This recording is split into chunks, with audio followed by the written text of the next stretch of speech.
네, 사건 사고입니다. 어제 경북 청도군 경부선 철로에서 무궁화호 열차가 작업자들을 덮치는 사고가 발생했습니다.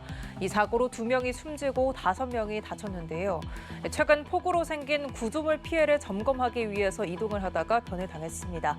경찰은 사고 경위와 원인 조사에 나섰습니다. 자세한 내용 정지훈 기자입니다.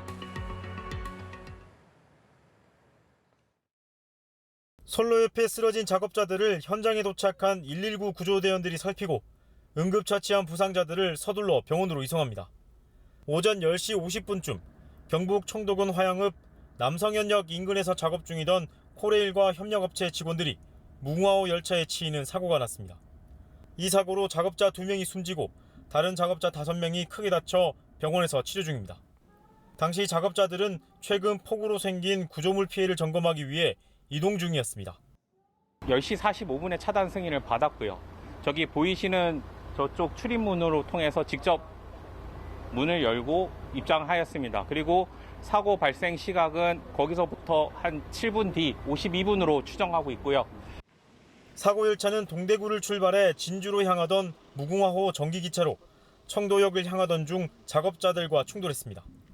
코레일은 이번 점검이 운행 중에도 이뤄지는 일상적인 작업이었고 작업 진입 승인 등 사고 전까지 절차상 문제는 없었다는 입장입니다.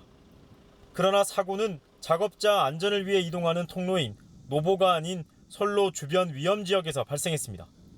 경찰은 사고 당시 열차 접근 경보장치가 울렸지만 열차가 보이지 않아 오작동으로 판단했다는 작업자 진술을 확보한 것으로 알려졌습니다. 대구 고용노동청은 이번 사고와 관련해 다수의 인명피해가 발생한 만큼 중대재해처벌법 위반 여부를 조사 중입니다.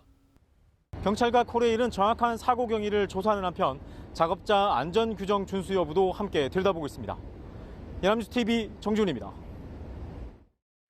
네, 지난 17일 서울 마포에서 배터리 폭발이 원인으로 추정되는 화재가 발생해 2명이 숨지는 사고가 있었죠. 그런데 어제는 경기 동두천에서 아파트 배터리 과충전으로 추정되는 화재가 발생해 6명이 다쳤습니다.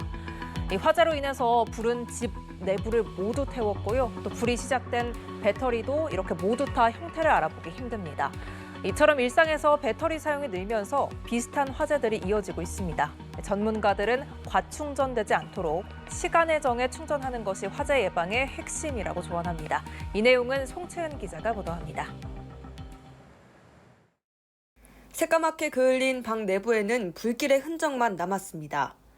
불이 시작된 것으로 추정되는 캠핑용 배터리는 폭발 충격에 형태를 알아보기조차 어렵습니다. 동두천시 송내동의 한 아파트에서 캠핑용 배터리가 원인으로 추정되는 화재가 발생해 6명이 다쳤고 40여 명이 대피했습니다.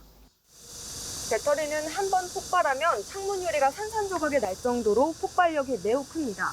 아직도 이곳에는 여전히 유리 조각들이 널브러져 있습니다.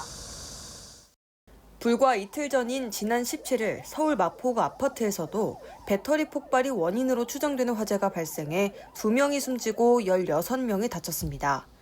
불은 14층 세대에서 시작됐는데 조사에 나선 당국은 충전 중이던 전동 스쿠터 배터리가 발화점이 아닌지 의심하고 있습니다.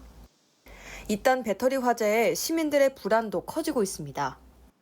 내가 봤을 때 여기 난리가 난 소방대원들이 주민들보다 더 많아.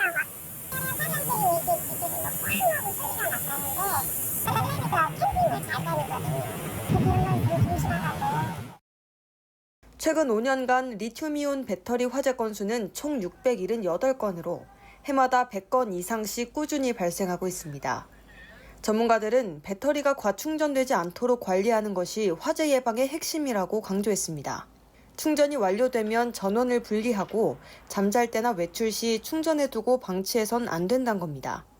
이제 혹시라도 계속 꽂아놨다가 과충전으로 이루어질 수도 있으니까 가급적이면 시간을 좀 정해서 충전을 하시는 것들이 위험에 대한 부분들을 조금 좀 대비하실 수 있다. 또 불이 났을 때 신속하게 대피할 수 있도록 아파트 출입구나 복도에서 배터리를 충전하지 않는 것이 좋습니다. 연합뉴스TV 송채은입니다.